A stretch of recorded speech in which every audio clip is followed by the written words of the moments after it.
This is Beyond the Barracks. I'm Brian Giffin, and I'm live tonight at Over the Horizon Brewing, and as usual, sitting right next to the head football coach at the Citadel, Maurice Drayton. This is Victory Monday, baby. You know, you come off a 40-13 win at Samford, and man, things feel pretty good right now. Yes, it definitely feels really good right now. Anytime you can get a win, but especially on the road and in conference versus an opponent you haven't beat at their place since 2015, it makes going into work a little bit easier. Right. There's a lot to unpack from this game. I mean, the way it started off, obviously you did not get much going offensively early in the ball game. You did have, the muffed punt situation that set them up. Your defense really held the rope in the early part of this game and kind of set the stage for what became a pretty convincing win, but really the foundation was set by and the way was paved by your defense. Yeah, defense is playing really well right now. We have 3 interceptions on the year. They have 4 sacks, 5 PBUs. We have hurried quarterbacks on 6 different occasions, 10 tackles for losses. Recovered 2 fumbles and have 2 defensive scores. Yeah. So anytime that happens, your defense is playing at a high level, and we want to keep it going that way. Yeah, I mean, one of the things that everybody has stressed is, hey, we need to rip the ball out. We need to get the ball out and get a couple turnovers, and, man, that was a big key. You also had to be pleased with having some balance. Once you got the offense going, you had pretty good balance in this ball game, too. Good mix of run and pass.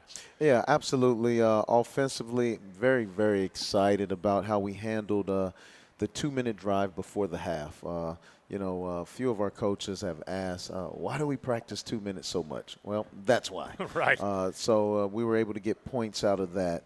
4th down conversions, we were 100%, 2 for 2 on offense. So you feel really good about that. 0 penalties on offense, right. Which has been a huge emphasis. We haven't given up a sack. Our explosives gone up. We had 9 explosives. And then I can't say enough about JGB, Javonte Graves Billups. He had 6 targets and caught 6 balls for 139 yards and 2 touchdowns. Man, that was a banner day. He's from the state of Alabama. So it wouldn't hurt my feelings if we played there every week. Yeah. You reached into the trick bag a couple of times, too, a couple of flea flickers, a couple of misdirections. So what are your thoughts on those, or share your thinking, anyway, when you reach in and do that? Well, they're only tricks if you don't do it that often. Right. I mean, we practice it. It's part of who we are and what we do. So it's not a trick. We're always looking for innovative ways to take advantage of defenses. So, yeah, it's a play call for us, actually. Honestly, you go back to, and I go back to when I got here, so 2 years ago, and things were pretty tough then, but you won both sides of the ball on the line of scrimmage in this game, convincingly. And that was apparent almost from the get-go. And, boy, that sings a lot of praises for how these guys have come along. Yeah, definitely. They have done a great job in changing their bodies and buying into the education of nutrition and learning how to eat and lifting weights and doing the things that they're supposed to do. From year 1 to year 2, we did a study during the season with our guys up front. And when we increased our nutrition, once the guys got a nutritional education, we averaged 30 to 35 pounds on the offensive and defensive line of being heavier. So anytime right. you have mass, you can move people, and we're in the people-moving business up front. No doubt about that. There were so many things that stood out in this. Obviously, we'll get into the quarterbacks here, and both those guys, by the way, are here as we preview what's coming up tonight. Jackson Eskurka, the quarterback. There'll be a quarterback theme here. Yes. As Jackson Eskurka, the quarterback's coach, is here, and also, of course, both quarterbacks, Quentin Hayes and Kobe Tompkins, will be up here, and we'll get their thoughts on things too. But those 2 guys, I mean, just talked to them a few minutes ago, and obviously it's one of those, look, you're all cogs in the same wheel. And honestly, both guys had good, really, really good moments in this game. Yes, I'm very pleased with the maturation process of both. If people were worried about us adding a quarterback to our room, but we truly believe that iron sharpens iron. Right. And anytime you subscribe to that, you're either going to get better or you're going to dismiss yourself from the room. And both of these young men are up for the challenge, and they continue to get better each and every practice and each and every rep. Are there specific elements that well, you really, so we talked about joked a little about this last week, you can kind of drive the car from both sides. One's right-handed, one's left-handed, but as much as your offense doesn't change in that regard, it really gives you a lot of options to do various and different things, and it's such a big deal that both guys can run like they can. Absolutely. In our recruiting theme, our recruiting philosophy, these guys check the boxes, and so if you stay with your plan, you'll get guys that will actually look similar, right, that will have a similar skill set, and we just want to maximize their skill sets, and we have the right guy at the helm, coaching and teaching these guys on a daily basis in Jackson and Skirka.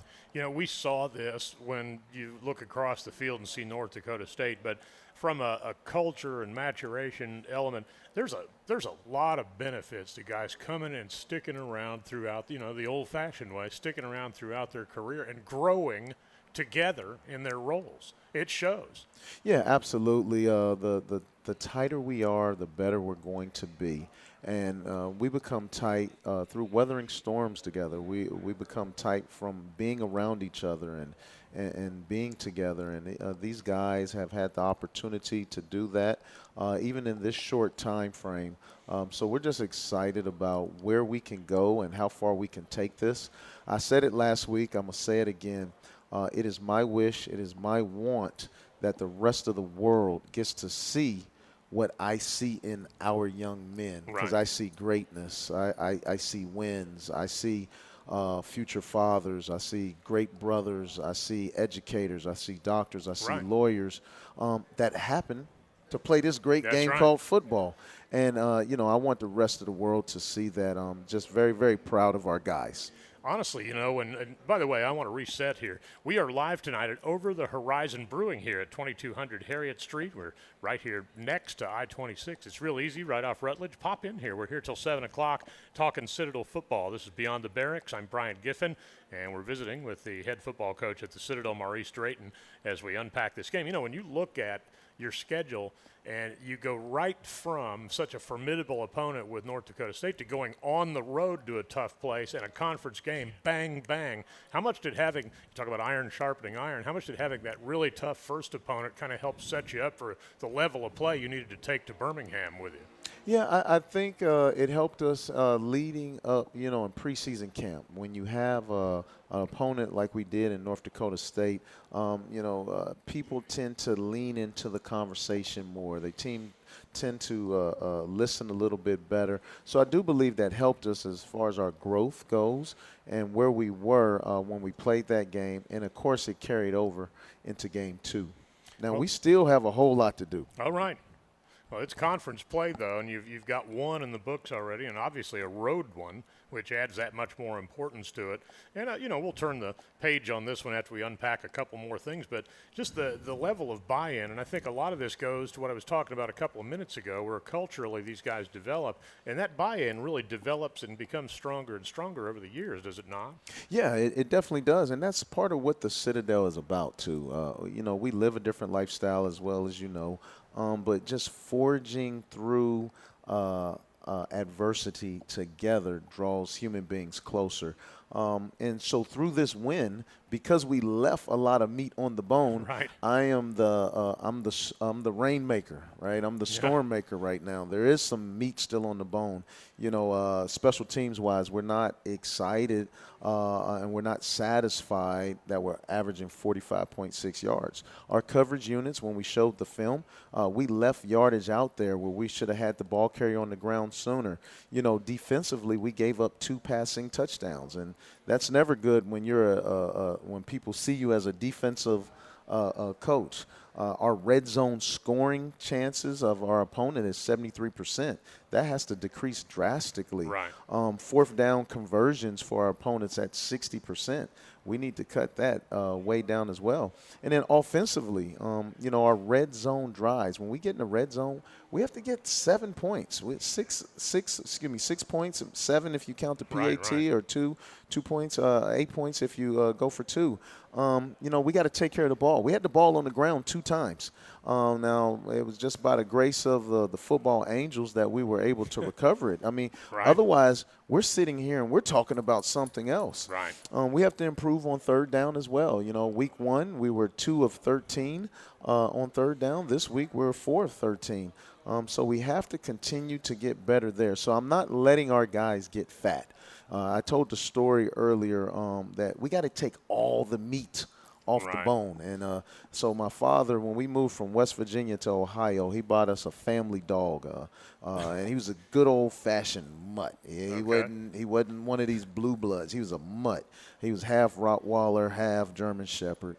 But when we would give him a bone, all right, he would clean that bone completely. Right. All right, almost to the point where he chews the cartilage, the marrow. He gets down to the gristle. He eats the whole bone. Right. And that's what we want our football team to do. I love that, man. Good for that. That's the way it should be. Do you feel like, opening at home with such a big game and all the attention and everything that was on it, that it was good for your team maybe to take the long trip like that, and you had them actually for a couple of days before the game, such an important game too? Yeah, we actually talked about that. It's nothing like circling the wagon. So we left on Thursday after practice, and we had the opportunity to be together, to spend time together. We didn't have, girlfriend Susie Q, call in. We didn't have the drill sergeant, asking you to come to formation. The coaches didn't have their wives trying to get them to do a honey-do list. It was just us. It was just the guys. I felt like we were in the movie 300. Right. It was just us, and so we had the opportunity to mesh and bond, not only about football, but to talk about life and things of that nature. Right. I honestly, over the years, I think I've come to appreciate road trips more than ever, just because, well, basketball is a good example. The way that I travel with basketball, that's where you really get to know more about the guys that you're talking about. Yes, and, honestly, the road is excellent for that. This is Beyond the Barracks. We are live tonight at Over the Horizon Brewing at 2200 Harriet Street, right down here right off Rutledge, right off I-26, easy to get to. And we're talking Citadel football until 7 o'clock. I'm with head coach Maurice Drayton, and next we're going to bring these quarterbacks up here. Now, I'm not going to pick an order. I'm just kidding. I'm going to bring these quarterbacks up here next, and we will spend a couple minutes with each one. That'd be awesome. And then, we'll get their thoughts, their perspectives on all this, and we'll do that next. Coming up, well, actually, maybe we should bring their coach up here. And let's put the pressure on him. Let's put the pressure on him. Let's bring Coach Skirka up first. All right, so Jackson Skirka comes up here next, and we'll put the pressure on him to hand off the headset from there. All right, back with more of Beyond the Barracks after this. You're listening to the Citadel Bulldogs Radio Network. Yeah, sooner or later I was going to get that right. Back after this. And we're back at Over the Horizon Brewing. This is Beyond the Barracks. I'm Brian Giffin, the radio voice of the Citadel. We're talking Citadel football tonight primarily, but we'll talk a little bit of other athletics as well as the show rolls along. Now, our guest is quarterbacks coach Jackson Skirka, and both quarterbacks are here, so we're going to talk to them coming up in the next segment. But all in all, as a quarterbacks coach, you guys started offensively a little bit slowly on Saturday, but kind of once you found it, you saw good things out of both guys. Yeah, we had the ball on the ground twice early, like Coach talked about, and we're a little slow there, but we got that first touchdown long pass to Javante. He had an awesome game, man. SoCon Offensive Player of the Week, so that was great to see. And once we scored that touchdown, I think there was kind of a weight off everybody offensively, get the first points of the year, and then from there we got it going, and both guys did a great job, plugging and playing in different spots, playing to their strengths. It was awesome to see. There's the old adage that success breeds confidence and confidence breeds success, but in one respect or the other, you got to find one to start that chain rolling, right? Absolutely, and that's what I think. Over the headset, I'm in the box, but over the headset, just feeling the energy, seeing the guys on the sideline. We scored that first touchdown. It was like, okay, here we go. And then the 2-minute drive that Coach was talking about earlier was huge. It just kind of felt like going into halftime. It was like, okay, here we are. We're rolling. We have some rhythm. and we could go play from there. How do you guys manage, and allocate workload for those guys, since you've got two guys that are such strengths like that, and now you've got a kind of a roadmap and some success with both guys too? How do you navigate allocating that? And does the game dictate some of that, or situation dictate some of that, or is it kind of a shared load? It's a little bit of the secret sauce that I can't share too much That's fine. of. But it's like Colonel Sanders. We do our best to play to those guys' strengths and have some things in the game plan they're going to do. But it's really credit to those two guys of always being prepared, being ready to jump in there, and when it's their time, go make the most of it. So there's a couple different factors that we're looking at, but it's really just, I think, credit to those guys being prepared, knowing if they're on the sideline that any moment they got to jump in there and perform, and both did that. Well, Coach and I were talking about this a couple of minutes ago. I mean, you're always going to be pleased when you have a good run-pass mix and have a successful day on offense and win the football game. And the run-pass mix itself, I mean, you guys navigated that well. Yeah, and Coach Owens is here, and he called an awesome game.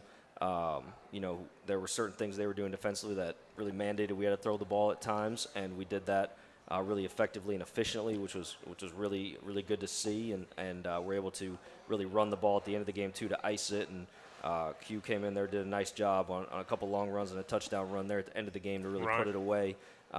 So, again, something that is kind of dictated by the game and what the defense is doing at certain points. But, yeah, it was great to see us have that balance. How much do you feel like, after you opened the season the way you guys didn't? I mean, everybody knew what you were up against. It's not a secret after all. But it didn't go the way you wanted to on opening day, but you had the opportunity. How much do you feel like, as Coach and I talked about, it kind of steeled you guys and it kind of elevates you to the level where, okay, we got to play like this to go out and win these football games? Yeah, I think it was an eye-opening challenge week one to play against a team of that caliber, defending national champion. Right. It was a great test, and obviously we didn't do things that we needed to do to win the ball game, and had a lot of things to improve from week one to week two, and we definitely did that. And like Coach was talking about before, still a long way to go, right? It was our first win. It was week two.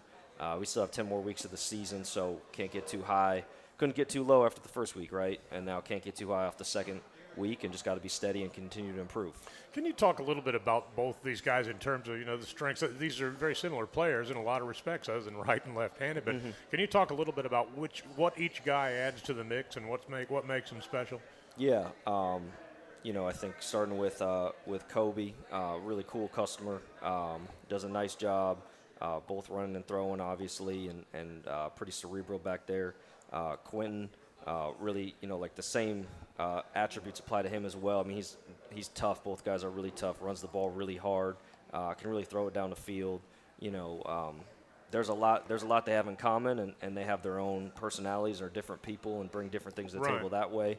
But they're a joy to coach, man, and just continuing to see them improve has been awesome. And as you have success, you probably see more and more command, of the huddle and things like that are such an element of leadership in the position, yeah? Absolutely. It's been awesome, and kind of coming from two different situations, Kobe being a guy that was here but didn't play last year, so him rising as a leader in the group, and Q being, kind of, an outsider, if you want to look at it that way, transferring in here over the summer and being with a new group, and both of them, rising to the front of the room and taking charge and doing a great job at it. Well, we'll get to these quarterbacks after we take a break here, but before we are done with you, I'd like to get your thoughts just for a minute on what you're up against playing Gardner-Webb up there. It's a night game. I've been over there, but it's been a while, and obviously their program's changed a little bit since then. What are your thoughts on them when you turn on the tape, and what are you looking at facing defensively? It's going to be another battle. I mean, week one, they played Western Carolina, a conference opponent for us, and we're down 28-7 or 35-7 and came back and won that game, put up a lot of points. They're physical on defense. They run well. Very similar to what we've seen the first 2 weeks. I mean, good, stout defensive units. We got to continue to improve, and we'll have a game plan ready, and we'll go compete up there. Sounds good. Well, we're visiting with Jackson Eskurka, the quarterbacks coach at the Citadel. This is Beyond the Barracks. I'm Brian Giffin, and we are live at Over the Horizon Brewing here at 2200 Harriet Street, right off Rutledge, right off I-26 here, right on the edge of downtown. Well, we will take a break here. Jackson, thanks, my man. Yeah, thanks for having me. We'll see you on the ride up there. Absolutely. Go Dogs. Yes, sir. We will come back with more after this. You're listening to the Citadel Bulldogs Radio Network. And we're back at Over the Horizon Brewing. This is Beyond the Barracks. I'm Brian Giffin, along with, well, now Kobe Tompkins. We start with the first of two quarterbacks, and man, there's nothing like a victory Monday, is there? Yes, sir. Nothing felt better than that. So capsulize for a minute, if you will, just, your thoughts on the season so far for you through two games. Obviously, you guys knew what you were up against in North Dakota State. I'd love to get your thoughts on, the speed, size, athleticism of those guys, for one, and then just your thoughts on last week's game. But we'll start with the beginning. It's just been a very shocking, well, not shocking, I would say, with just me just transitioning on back to the field. I missed a year. Right. After my high school. I sat down, I watched some experienced guys in front of me. Right. And it's just getting back in a routine of things. The speed of the game, that's what everybody always says once you get out there and see it. And you got to play some last year, but it was in a pretty limited situation. But the speed of the game, I mean, did that wow you when you get out there and just see how fast everything moves Big and wow. how the communication and all that? Big wow. Seeing the players bigger, faster, more physical. It was just a big shock to me. When you go from, and I've had guys tell me this for years, when you go from the high school level, which depending on the coach is generally pretty regimented, and there's, headset communication upstairs, all the things that you get, but just the level of kind of a professionalism atmosphere and all the things that surround it, all that goes up a notch too, the amount of notoriety on it, everything. Yes, sir. It just gets bigger as you go, right? Yes, sir. Yeah. So when you look at, so what do you feel like your strengths are, and what are you best at out there? And obviously, it's fun to watch you play, man. To me, I feel like what I'm best at is just controlling the game, just playing to my best possible ability, and carrying and helping each other, like my teammates, keeping their energy up, making sure they're focused in the game and everything like that. So just facilitating and just controlling the game. We always talk about the culture at the Citadel, and I mean the university period, but also the football program specifically. And I mean, when you came in, you became a part of a group of guys, many of which that are still here. Yes, sir. That have kind of ascended through this program.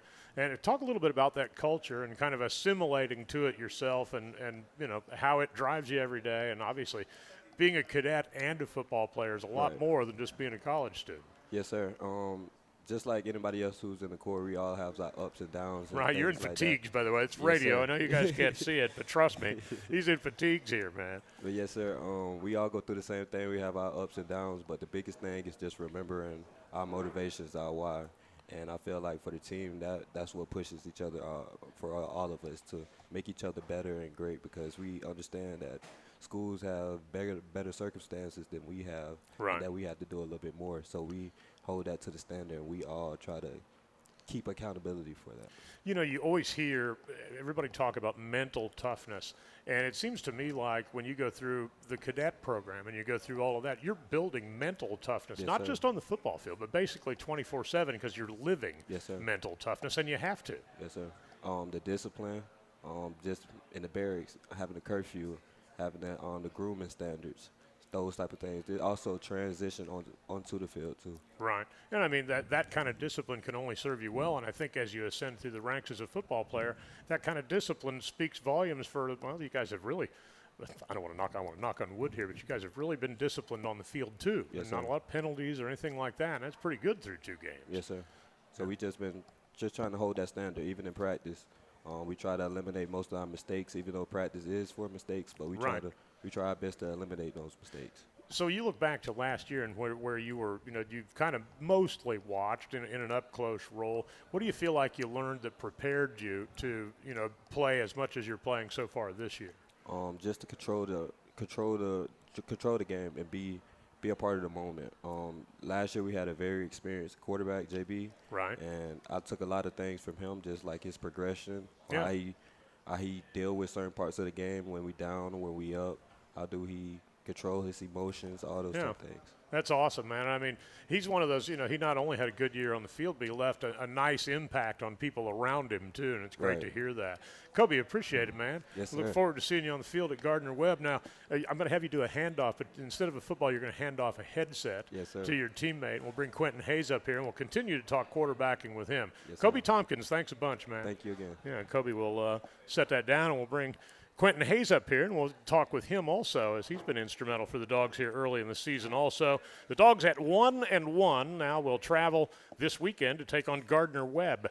And our coverage, since you guys may not be in Boiling Springs, North Carolina this weekend, our coverage begins with our Ashley Furniture Home Store Stadium show at 6 o'clock and kickoff between the Bulldogs and the Runnin' Bulldogs to follow at 7.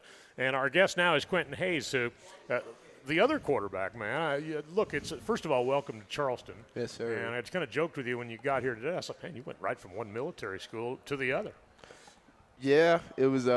It's been an interesting adjustment, but I think that's something that it mattered to me. Right. I relate to these guys a lot.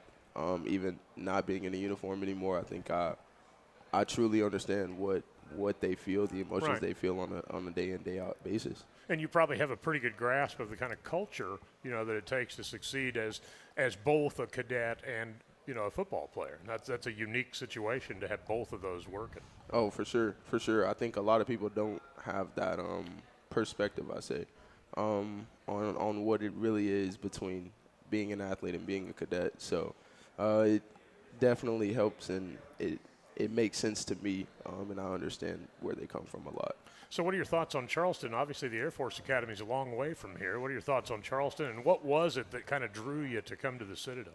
Well, I'll say it's a lot sunnier here. That's true. It's a lot more humid, but I really enjoy being down here and just getting to be in the South again. I was born in Alabama, I was born in Florida, but grew up in Alabama. And so being from the South is some things you don't get to experience being on the other side of the country that you feel here. Man, especially if they're college football things. Right. It's different here. Different. And look, I've been to Colorado Springs a lot, all love and respect for the Air Force Academy and all those, but college football is a different animal here in the South. Yeah, I think it's different in both places. It's different when you play in negative-degree weather, when you're playing in very cold weather, but it's also one thing when you're playing in 90-degree weather and it's humid and you're sweating like crazy. So you haven't been here terribly long. I mean, what are your thoughts on the team that you've joined here? I mean, there's obviously a really good bond among these guys, many of which have kind of, like I've talked about, grown up in the program. And it seems to me like you've been a great fit, just based on all the cultural things and everything background-wise and all of that. It's just, what are your thoughts on the team culture and all that? Yes, sir. I think the team culture is great. Coming from, an academy, the cultures are kind of similar, I would say. Right. And just how everybody is. We say it a lot around here, a blue-collar mentality, and I think that's very indicative of how we go about our day-to-day thinking and how we move forward. And so I think the work ethic that is shown here is something that you don't see everywhere. You guys are obviously, teammates, and you and Kobe kind of got here about the same time, and you guys are kind of both making the engine run right now, and you seem to have a really good relationship between the two of you also. Oh, yes, sir. I think we have a great relationship. I think I understand a lot about, the position Kobe's in now. I think I was a year ago in a very similar position. So I think having that experience, and it allows me to be an even better teammate and to be able to cheer him on and be just as happy for him when he's out there making plays. So over I guess it was it last year that you went 4-2 in 6 starts, was it, at the Air Force Academy? Yes, so sir. That's a pretty good run. What are some of your memories from that? What are some of the highlights that stand out for you? I'd say definitely my first college win. It's a feeling like no other when you're able to go out there on the field and execute with your teammates a game plan and be proud of something so much. And when you're going through a season like that and just everybody's scrapping together, it builds you together even more, honestly. And so just having that feeling and being able to be on the field after the game with my teammates was an experience that, I think a lot of people don't understand how valuable that is. And it's just games like that, like the game against Oregon State last year where we completely shut them out and had a great day on all ends. I think those are the moments that bring you happy, and it's it's happiness not just because you made plays, but because it was senior day, because everybody got to go out on top. I got to tell you, man. I mean, obviously, you'll go on and do other great things in life at some point, but that adrenaline and that whole camaraderie element there is in going out there and winning and being a part of all that stuff, it never leaves you. Never leaves you. That's why you got to relish every snap that you get to take and every opportunity you get to play, because eventually somebody's going to come for the pads. Then you got to pick up a headset or a clipboard and become a coach, something like that. You got to live for the moment while you're having them, right? For sure. You got to enjoy every moment, enjoy every win. I think last year it taught me more than anything, and coming from a team that was ranked at one point, to us starting the season 1-7, like those are what makes you cherish wins and just being out there on the field with your brothers even more. And so I think that's an approach I've been able to take to being here with the guys now and just being happy. I don't think I've felt as much joy as I did on Saturday, winning with the guys and being back home in Alabama. Yeah. Hey, winning can really become habit forming, and that's the next step, And I'll get your view on Gardner-Webb. You guys have been watching film, and you've been doing stuff to prepare for them. What are your thoughts on them, and what are you going to look to attack between the two of you? I think they're a very physical, very fast, and tough team. I think they've shown what they're very capable of in putting up points, but also being a stifling defense. And so I think for us it's going to be very important that for me and Kobe, we're very solid on our cues, that we're not trying to do too much, but we're allowing the game to come to us and let the coach call his plays and we go out there and execute. I think if we go out there and execute the best that we can, we give our team the best shot to win. Well, so one Southern Conference game in the books, and, of course, that's a road game also, so that's a big one. Now you look to try to build momentum. Really appreciate you coming over, Quentin. Obviously, it's going to be fun to watch all of you guys play this year, and, let's go up there and see if we can get another one and get off to a 2-1 start, huh? Yes, sir. Looking forward to it. All right. That is Quentin Hayes, Bulldogs quarterback. He's the righty of the right-left combo. I've been joking a little bit about spending time with us here on Beyond the Barracks. We are live tonight at Over the Horizon Brewing here at 2200 Harriet Street. Look, if you hurry, you've still got 16, 17 full minutes to get down here and hang out with us. If you don't, that's cool. Stay with us on radio. But we're back with more after this. You're listening to the Citadel Bulldogs Radio Network.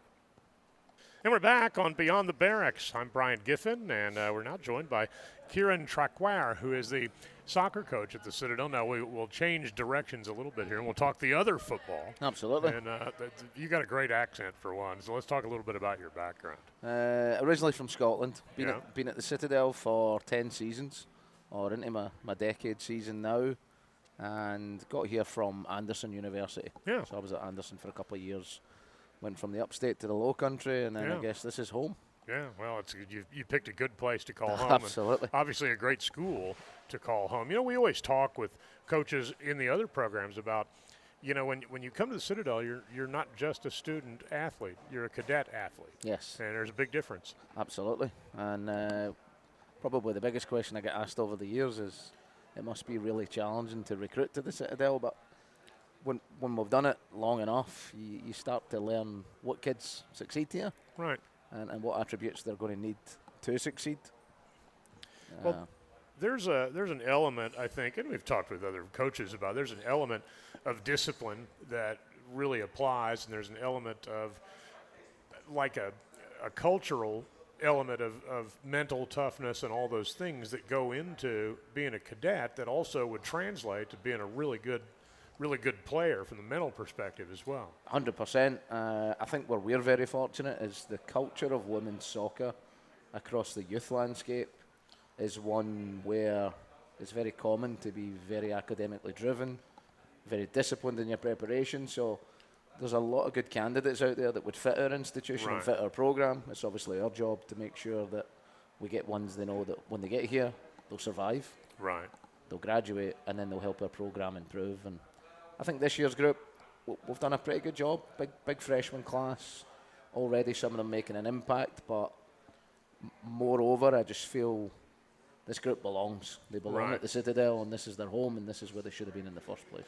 You know, it's been, and I lived in Germany when I was a teenager, and obviously got to see, you know, what European passion for the game of soccer is like. And in those days, of course, when I was a teenager, it wasn't at that level of popularity here. But in the last 20 years, there has been an explosive growth of popularity of soccer here in this country. When I moved here from Atlanta, you know, Atlanta United, I mean, biggest crowds in Major League Soccer. I mean, it's just, in other words, there's a passion for it in this country like there's never been before. No, and it's all geared up towards this World Cup next summer, right? Next June. And I'm hoping Scotland make it. Yeah. To give me a little bit added incentive to maybe go somewhere in the country and watch the game. But yeah, I think it's the more kids play soccer than any other sport in this country, right? And definitely on the female side, it's a very popular avenue for young kids to start with. And the more the merrier for us, right? Because it gives us a bigger pool of candidates when we get to that stage of which kids are at the elite Division 1 level, which ones can come in and improve the Citadel's programme, and who wants to come and get a Citadel education on the back of that.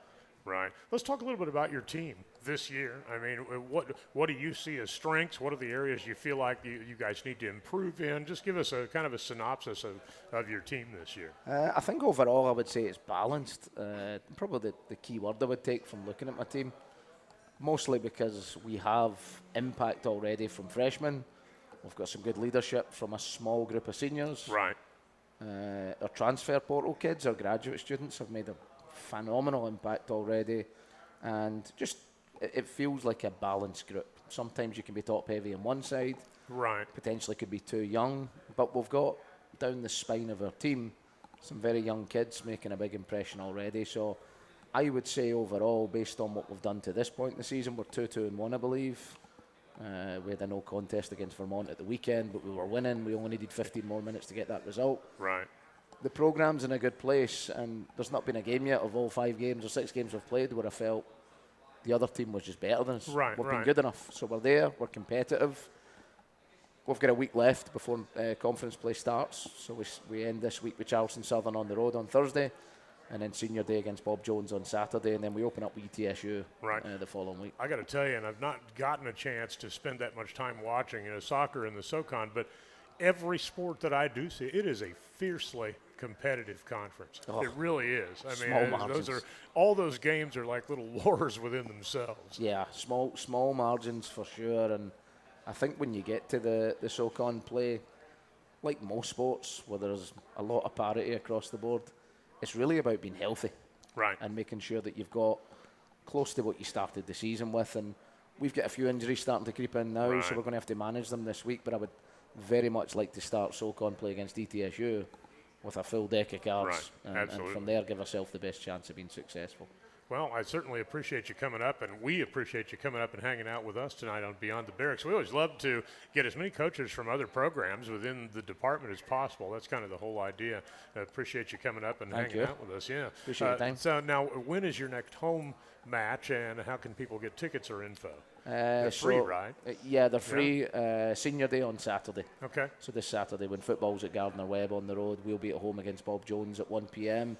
And then this coming Thursday, prior to that, our last non-conference Division 1 matchup at Charleston Southern. So we play Charleston Southern at 3 p.m. Okay. On Thursday. I'll tell you what. So what people can do is they can come and watch you, and they can bring their radio, and they can listen to the football game at Gardner-Webb. Fantastic. I got the perfect. I'm an idea guy. Absolutely. Perfect solution. All right. Well, thank you. Kieran Truckair spending time with us here. We will bring Coach Drayton back up here now, and we'll set the scene for this game at Gardner-Webb. That is a 7 o'clock kickoff. And it is, of course, up there in Boiling Springs, North Carolina. We'll be on the air with our Ashley Furniture Home Store Stadium show at 6 o'clock. Lee Glaze and I will make the trek up there. And I haven't been to Boiling Springs in a while, but I don't think I ever went there and didn't come out of there with the team I was with winning the game, which is a plus. But, Coach Drayton will come back up, and we'll set the scene for the Bulldogs and the running Bulldogs. So you go to Samford and beat their Bulldogs. Now we got to go to Boiling Springs and beat their running Bulldogs. If we had played South Carolina State, that's like, it's just it's like every week. But anyway, that game comes your way on Saturday. Again, 7 o'clock kickoff, 6 o'clock pregame. Lee Glaze and I from Boiling Springs. to tell you the play-by-play story of that game. We'll see if the Dogs can improve to 2-1 and go up there and display some balance and play well on both sides, or all three sides of the ball, and get it done against the running Bulldogs. Maurice Drayton having a seat back here with me now, and we'll preview this game a little bit. Coach, we touched on this in the opening part of the show, that it's a formidable opponent that you're going up to take on. They're playing on their own field. What are your thoughts on them? What are the challenges up there taking them on at their place? This is a very, very tough opponent. They have 45, yes, I said 45. They have 45 transfers. 45 transfers coming into their program. Most of them FBS transfers. Wow. And typically early in the season, you want to play against opponents who have a vast number of transfers because they're not a team yet. Sink. They haven't gelled yet. Well, these guys proved that wrong. They were down, and I heard Coach Skirka say it earlier, they were down 35-7 against Western Carolina, and they didn't fold, they didn't crumble. They gelled as if they had been together for years, and they came back and won that game. So their coach, kudos to him. He's doing a great job to get those individuals to gel. It's going to be a tough day, a tough task, but we're up for the task. No different than Samford, no different than North Dakota State. We're going to go out. We're going to give our best effort. Their quarterback is really good. Nate Hampton, he's a transfer from Liberty. He's a big human being. He's 6'6", 240 pounds. He's going to be able to see over the line, all right. Yeah, he can see. He can make all the throws, and he runs exceptionally well. It's a big load at that size. If you get the opportunity to go and watch the Western Carolina game, you'll see it. Yeah, he's really good. They have two running backs. It's Lightning and Thunder. One of them is big, thick, hard to bring down. The other one, he's so fast you can turn out the lights and he's under the covers before it gets dark. That's quick. Yeah, that's real quick. So they're a very good team, and they're coached well. So we'll have to bring our A game. We'll need a little bit of luck, and then any of the Bulldog faithful who can make it, I tell you what, we'll be right there receiving those well wishes. How do you feel like, having started this process now, more than 2 years ago, how do you feel like the progress of things has come along? It obviously shows culturally, it shows from an energy perspective, it shows from, the retention aspect of it and the energy around the program. I'd just like to get your view from kind of 10,000 feet. Well, you're asking a football coach if he's satisfied. Right. The truth of the matter is, no, I'm not satisfied. I want more. We have made progress. I'm hesitant to say I'm happy with the progress because I don't want to show a complacency. Right. I want to always feel like we're climbing and getting to the top. That's right. I always want to feel like there's more work to do. We set goals, and once we achieve those goals, we immediately set the next set of goals. So we have made progress. Things are trending in the right direction, but there's so much more for us to have. I tell people who are close to the program all the time, I've had the opportunity in my football life to go to the pinnacle, or go to the highest, to see the highest. And I want our program, I want our fans to see and feel those same things, man, because when you do, it's a great feeling. So that is our goal, to take us as high as we can go, and I know we can make it to the top. Got a couple of minutes here. What keys in your mind would if you had to do 4 or 5 things, really, really well to beat this football team on the road, what are they? Okay, so it's real simple. We have to start fast on all phases, in all phases of the game. We have to win what we call the middle 8. We do a study all the time. The last 4 minutes in the second quarter, the first 4 minutes in the third quarter. We need to outscore our opponents in the middle 8, and then you have to finish, okay? Now, if you break it down beyond that, obviously ball extraction for our defense. We have to give our offense more opportunities to hold the ball, and then ball security on offense. And then always in special teams, if we can create a few big plays, we're talking field position of 40 to 50 yards. that'll put you in position to score. Appreciate it, as always, and look forward to connecting with you later in the week. And then that's not a terrible ride up there. It's really a Greenville area, a little bit further up, just across the state line, but not a bad road trip. Yeah, Boiling Springs, North Carolina. So we're coming. Yeah, no doubt. Get ready. It's the Bulldogs and the Running Bulldogs. Well, you're seeing a lot of Bulldogs, man. Yes, definitely. We actually, Popular name. we like playing these trophy games. I know you got to get ready to sign off. So this past week, it was a trophy game for us, the Bulldog Bowl. This week, it is the Bulldog Border Bowl. All right. So we're excited about playing for a trophy. Even if it's not sanctioned, we create our own trophies, and our young men, they love it. Good. So we're going out there to win us a trophy this week. I like it, man. Well, we will see you up there. All right, sounds great. That's Always Maurice great. Drayton, and we'll have coverage of that game. Pre-game coverage begins at 6. The kickoff between the Bulldogs and the Running Bulldogs from Boiling Springs is at 7 o'clock. That'll do it for us. Thanks to all of our friends here at Over the Horizon Brewing and those who came out to hang out with us. Thanks to Jackson Eskurka, both the quarterbacks. We also want to thank Kieran. Let me make sure I get this right. Kieran Traquair. There we go. There you make sure go. I get this right, there man. you go. But thanks to all of you. We will talk to you Saturday, everybody. Good night and go Dogs. Go Dogs.